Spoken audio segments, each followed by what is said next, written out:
Hi folks, this is all the fruit, and here I have the Filbert or giant hazelnut.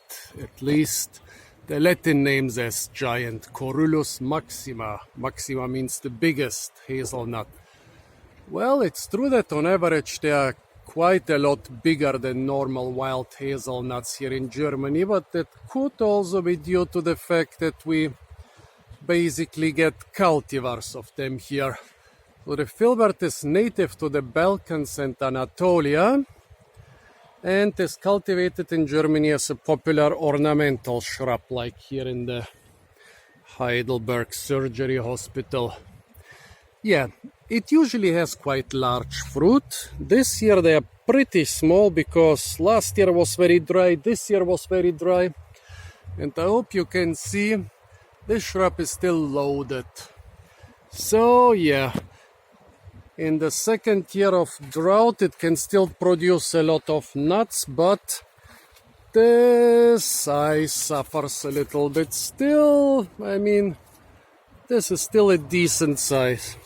So how do you recognize the Filbert from the normal European hazelnuts, which is common throughout Europe? Well, the calyx in the Filbert is very long, enclosing the nut completely. Here it's more than twice as long as the nut, while in the European hazelnut you can usually see more of the nut through the calyx. Okay, now let's open one. Please folks, don't do this. Don't break hazelnuts with your teeth. Yeah, all the time I have to say don't do things you see on my channel. That's bad. Okay. So this is the Filbert, Corylus maxima, by the way.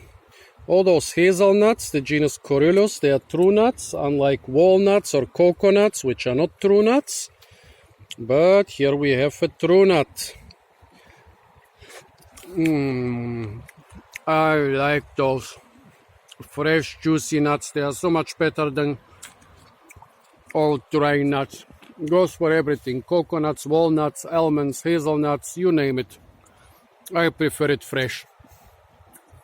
Still haven't found the nut I prefer in a dry state. Well, not much more to say, folks.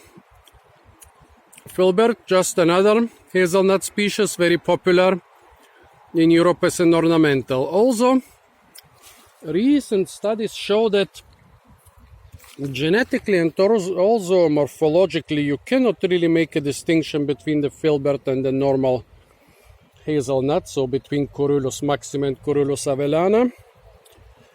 Probably it's a continuum, so that they are very variable species spread over a large area.